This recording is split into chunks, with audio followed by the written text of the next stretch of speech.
তাহলে আজকে আমরা শিখব থ্যাংক ইউ এর ব্যবহার। কিসের থ্যাংক ইউ এর ব্যবহার?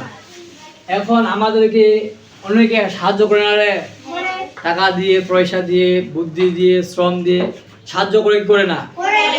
তাকে আমি কিভাবে থ্যাংক ইউ জানাবো, তাকে আমি কিভাবে ধন্যবাদ দিব? ইংরেজি থেকে thank you for helping me, আমাকে সাহায্য করার জন্য ধন্যবাদ। কি বলবো বলো তো?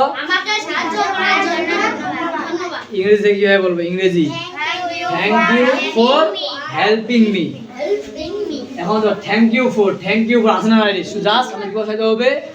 ভার্বটা বসাইতে হবে, আইএনজি যোগ করতে হবে। অনেকে আমাদেরকে আছে যে, অনেকে আমরা বলি যে আমার বাসায় আসো, ঠিক কি না? কোনো একটা কাজের জন্য সে আসলো, আমি খুশি হয়ে গেলাম। তো বাংলায় আসার জন্য ধন্যবাদ না বলে আমরা ইংরেজিতে কীভাবে বলবো? থ্যাংক ইউ ফর কামিং, আসার জন্য ধন্যবাদ। এখন অনেকে আমাদেরকে আছে যে সকালে যখন বাইরে পড়তে আসি কিনা, স্কুলে যাই, মানে ডাক দেয় না রে, ডাকা হলে আমি উপকৃত হই কি হয় না? সে ডাকলো, আমি তাড়াতাড়ি স্কুলে আসতে পারলাম, প্রাইভেটে যাইতে পারলাম, ঠিক কিনা? তাহলে নামাজটা পড়তে পারলাম, সে ডাকছে বলেই তো। এখন সে ডাকলো আমাকে, যেন আমি ইংরেজিতে কি বলবো? থ্যাংক ইউ ফর কলিং, ডাকার জন্য ধন্যবাদ। সবাই কথা বল, ডাকার জন্য ধন্যবাদ। তারপরে অনেকে আছে আমাদেরকে শেখায় না রে, যেমন আমি আপনাদেরকে কি করি? ইংরেজি শিখাই, অঙ্ক শিখাই না। এখন আপনারা আমাকে বলতে পারেন thank you for teaching me, শেখার জন্য ধন্যবাদ। তারপর আমি লিখছি কি যে থ্যাংক ইউ ফর লিসেনিং, যে কথা শোনার জন্য ধন্যবাদ। লিসেন মানে কি রে? লিসেনিং মানে কি হবে? শোনা। অর্থাৎ শোনার জন্য, কথা শোনার জন্য ধন্যবাদ। অনেকে আছে না যে আমি বলে এই কাজটা করো, সেই কাজটা করলো, আমি কিভাবে ধন্যবাদ দিব? থ্যাংক ইউ ফর লিসেনিং, ঠিক আছে?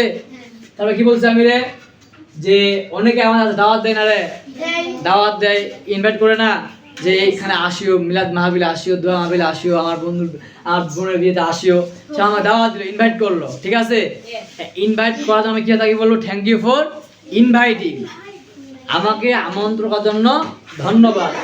তারপরে কি রে, যেমন আমাদের আব্বা আম্মা রান্না করে না রে, রান্নার অনেক মজা হয়েছে, আমার ক্ষুধাও লাগছে, খেয়ে ফেলার পরে এখন আমি আম্মাকে কীভাবে ধন্যবাদ দিব? থ্যাংক ইউ ফর কুকিং, রান্না করার জন্য ধন্যবাদ। তারপরে লিখছি আমি কি? থ্যাংক ইউ ফর রাইটিং, অপেক্ষা করার জন্য অনেকে আছে যে আমি বলি যে মুঝে অপেক্ষা করো, 1-2 ঘন্টা ধরে অপেক্ষা করে আছে, কান্দ হবে কি হবে না? তাই খুশি হয়ে আমি কি বলতে পারি? থ্যাংক ইউ ফর ওয়েটিং, অপেক্ষা করার জন্য ধন্যবাদ।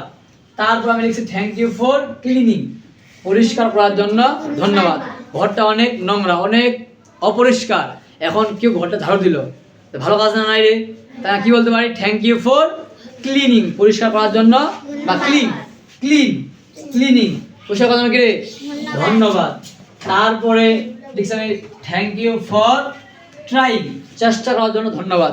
অনেককে বলা হয় যে এই কাজটা করো, কাজটা সে চেষ্টা করতেছে, সে চেষ্টা করলে একসময় কাজটা হয়ে গেছে, চেষ্টা করা হলে তো হয়েছে নাকি রে? তাই আমি তাকে কীভাবে বলতে পারি? থ্যাংক ইউ ফর ট্রাইং, চেষ্টা করার জন্য ধন্যবাদ।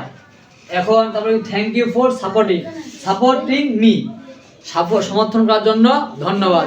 অনেকে আমরা আছে কাজ করি, একটা ভালো কাজ করি, অনেকে ব্যাড লাইক দিয়ে রেখে দেয় না, অনেকে খারাপ বলে, অনেকে কি সমর্থন করে, যে সমর্থন করে আমি কি বলবো?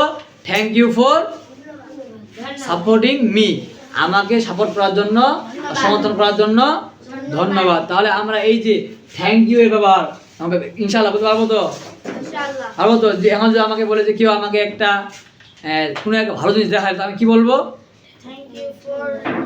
Thank you for looking. এখন কেউ সুন্দরভাবে পড়তেছে, পড়ার জন্য তার পড়াটা পড়লে কি হয়ে গেল? আমি উপকৃত হয়ে গেলাম, তাই আমি কি বলতে পারি তাকে? থ্যাংক ইউ ফর রিডিং, পড়ার জন্য ধন্যবাদ। বুঝা গেছে? এভাবে ইনশাআল্লাহ বাক্য বানাতে পারবো না? পারবো তো ইনশাআল্লাহ? নিজে